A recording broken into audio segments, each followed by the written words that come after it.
Hello, ladies and gentlemen. Mr. Ramos here. Big day for us, test day.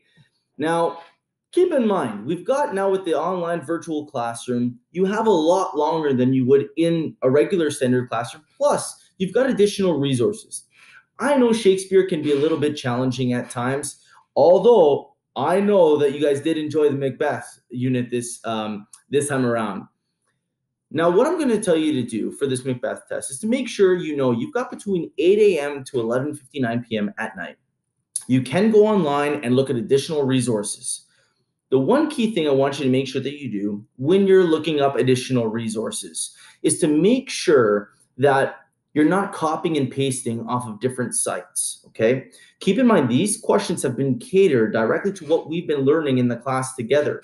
So by copying and pasting online, it normally doesn't intertwine or connect directly to what the questions that I'm asking you are.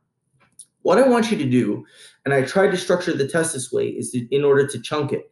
I want you to make sure that in each one of the questions, particularly in the quotation piece, that you answer each section at a time. So as you see, for example, your speaker, I want you to identify who the speaker is. When we see context, you see that context is worth 2 marks for each question. I want you to give me 2 points.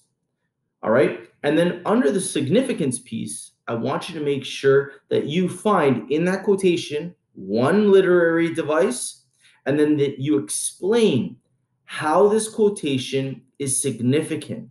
I need at least 3 points for each one of your quotations under the significance portion. You are not doing all 5 of the quotations.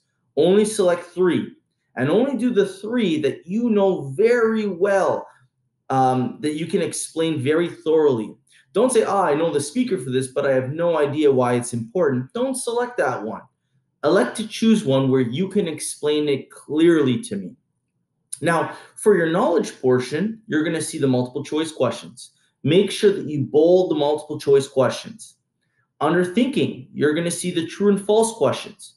Keep in mind, make sure that you read every word carefully. Some of those questions can be a little bit tricky.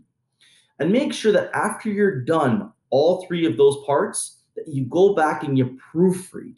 Make sure that you proofread, because proofreading is really what helps you figure out some of those final mistakes or things that you didn't see. Don't just be in a rush. You got until 11:59 p.m. to complete this. So make sure that you take your time.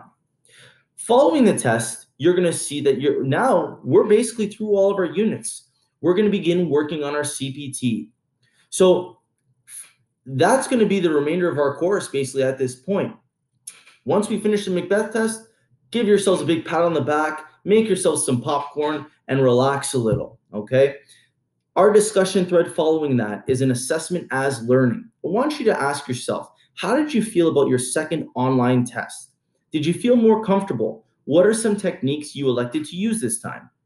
Keep in mind, with online learning, we don't know what's going to be happening with this whole COVID situation, so we're going to have to adapt.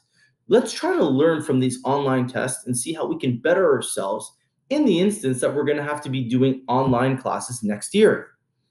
Our learning goal for today's class: students understand how to complete an online test that is reflective of their understanding of Macbeth. Success criteria: I can complete my Macbeth test. I can submit my test to the assignment Dropbox. I'm looking forward to seeing all these tests coming in.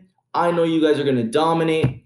I'm really looking forward to seeing what you guys have in store for this for this test. Best of luck. If you have any questions, feel free to contact me. Have a fantastic day.